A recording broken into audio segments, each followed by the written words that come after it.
तो देखिए, चुनाव के संदर्भ में आपसे बात करने के लिए यहां आई हूं। इस चुनाव में आपके प्रत्याशी कांग्रेस पार्टी के कौन है? सुना है उनके बारे में? क्या सुना है? बहुत अच्छे नेता हैं, सही है। रायबरेली के राहुल हैं, ठीक है। देखिए, वो इस देश में इकलौते नेता हैं आज के दिन जो 4000 किलोमीटर कन्याकुमारी से कश्मीर तक पैदल चले हैं। पूरे देश में एक तरफ से दूसरी तरफ, फिर मणिपुर से मुंबई चले हैं, सिर्फ आपसे संपर्क करने के लिए, आपकी समस्याओं को सुनने के लिए और आपके बीच आने के लिए। मेरे भाई हैं, इसलिए मैं ये भी बता देती हूँ कि बहुत सच्चे इंसान हैं, सच बोल देते हैं, चाहे किसी को पसंद आए चाहे नहीं आए। कभी कभी मैं भी चिढ़ जाती हूँ, मुझे देखते ही बोलते हैं मोटी हो रही हो, मुझे अच्छा नहीं लगता। मैं कहती हूँ हर चीज पे सच बोलने की जरूरत नहीं है ना? तो सच बोलते हैं हमेशा, और शुरू से जब से छोटे थे अन्याय नहीं बर्दाश्त होता।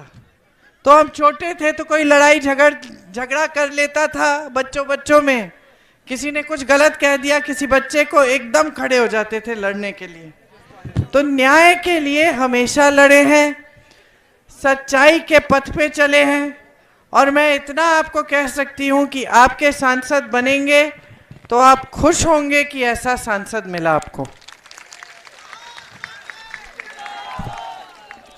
अब देश में जो राजनीति चली दशकों के लिए, उस राजनीति का स्थापना कहां हुआ, कोई बताएगा? कहां से शुरू हुई वो राजनीति? रायबरेली से। कैसे?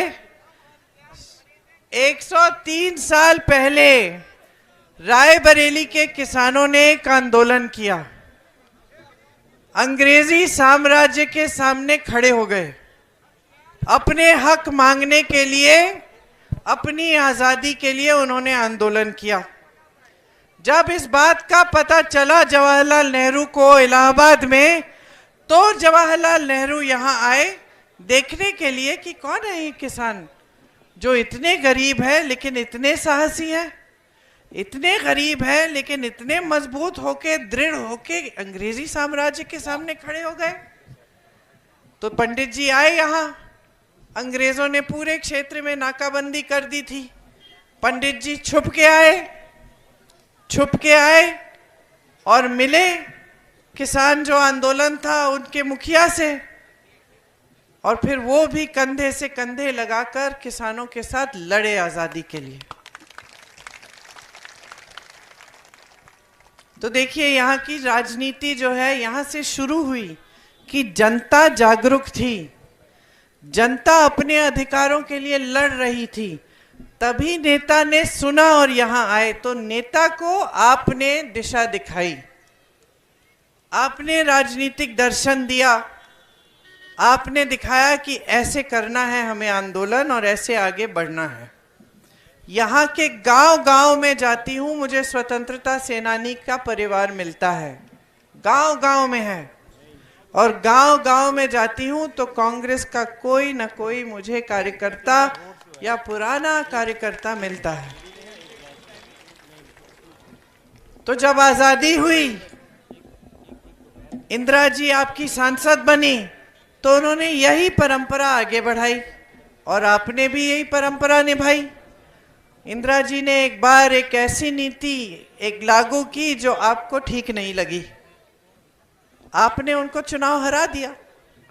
इंदिरा जी जैसी महान हस्ती, इतनी बड़ी नेता, लेकिन रायबरेली की जनता ने उनको हरा दिया, दंड दिया कि ये जो काम आपने किया हमें ठीक नहीं लगा। इंदिरा जी नाराज नहीं हुई, अहंकार नहीं दिखाया आपको, ये नहीं कहा कि मैं तो प्रधानमंत्री हूं देख लेना, ऐसा कुछ नहीं कहा।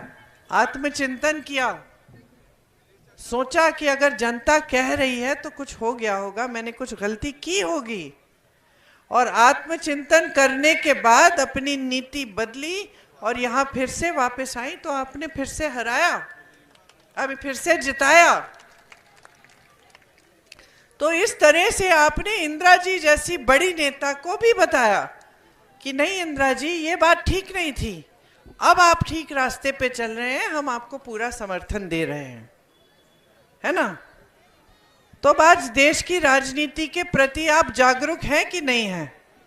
सदियों से तो यहाँ जागरूकता की परंपरा रही है, तो आप जागरूक हैं तो एक बात सीधी सीधी समझ लीजिए, मोदी जी की 10 सालों से सरकार है कि नहीं?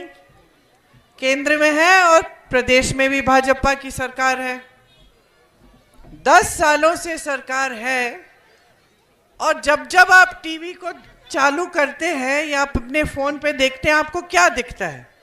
कि देश में बहुत तरक्की हो रही है, देश की अर्थव्यवस्था बहुत मजबूत हो गई है, सब पूरी जनता खुश है, किसान खुश है, मजदूर खुश है, नौजवान खुश है, महिलाएं खुश हैं, यही दिखता है। अच्छी अच्छी चीजें दिखती हैं, बड़े बड़े मंच होते हैं, इससे 10 बार बड़े, ऊपर मोदी जी खड़े रहते हैं, इस पे दूर से जनता को संबोधित करते हैं, हमेशा दिखते हैं तो साफ सुथरे चमक रहे होते हैं, हम लोगों की जैसे नहीं कि पसीना आ रहा है, धूल मिट्टी है सारी, है। उनका मेकअप बहुत अच्छा है, तो आपको दूर से दिखते हैं। कई गाड़ी में जा रहे हैं तो खड़े होके यूं हाथ हिलाएंगे, जनता हो रही वहां जहाँ पेड़ है, और ये यहाँ सारी सुरक्षा कर्मी पुलिस, यहाँ भी सुरक्षा कर्मी पुलिस, जनता वहाँ है, मोदी जी यूं हाथ हिला रहे, जनता हाथ हिला रही बेचारी दूर से, कि कब मिलने को आएंगे। ये हमारे 10 सालों से प्रधानमंत्री रहे, आज तक मिलने को नहीं आए, आज तक हम बता नहीं पाए कि हम कितने संकट में हैं, आज तक देश का किसान बता नहीं पाया कि कमा नहीं रहा है खेती से, आज महिला देश की बता नहीं पाई कि इतनी महंगाई हो गई है, दुकान जाती है खाली हाथ वापस आती है। लेकिन मोदी जी को बताए कौन? मोदी जी ने अपने आप को आपसे काट दिया है, देश की जनता से कट गए हैं, उनकी बातों में भी वजन नहीं रहा। बात करते हैं, पता नहीं चलता कि आज कुछ कहेंगे कल खंडन कर देंगे। पूरे चुनाव में क्या प्रचार रहा है उनका?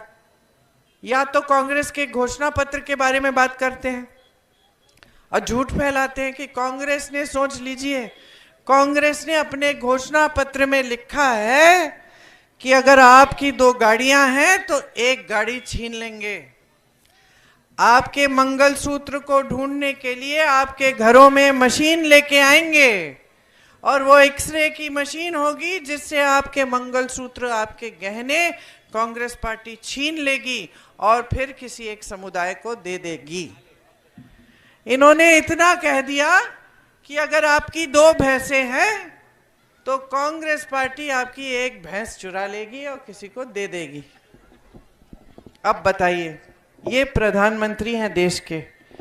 कहाँ जवाहरलाल नेहरू, इंदिरा गांधी, अटल बिहारी वाजपेयी, मनमोहन सिंह जैसे बड़ी बड़ी शख्सियत इस पद को संभाले, और कहाँ मोदी जी इस पद का स्तर ऐसे गिरा रहे हैं कि इतनी भी हिम्मत नहीं है कि जनता के सामने चुनाव के समय आए तो अपने काम की बात करें, जनता के मुद्दों को उठाएं, इतनी भी हिम्मत नहीं है। अपना घोषणा पत्र सुनाते हैं आपको? नहीं, क्योंकि कुछ लिखा ही नहीं है उसमें। क्या करने जा रहे हैं आपके लिए बताते हैं कि उनके राज में इतनी बेरोजगारी क्यों बढ़ गई, कैसे इसको कम करेंगे, महंगाई को कैसे कम करेंगे, कुछ नहीं बताते। ये नया राजनीतिक सिलसिला जो 10 सालों से इस देश में हावी है, इसके नेता सोचते हैं कि धर्म की बात करो, भगवान के नाम पे वोट ले लो, सत्ता ले लो, उसके बाद जनता की समस्याओं को हल करने की जरूरत नहीं है, क्योंकि वोट तो मिलना ही है। बहनों और भाइयों, मैं तो घरों में जाती हूँ सबके, मुझे महिलाएं कहती हैं दीदी पानी नहीं है, बिजली नहीं है, महंगाई इतनी है, हम त्योहार आता है घबराहट होती है कि कैसे खरीदेंगे हम सामान, मेहमान आएंगे खाना कैसे बनाएंगे। सड़क की मरम्मत नहीं हुई है, साल हो गए, और मैं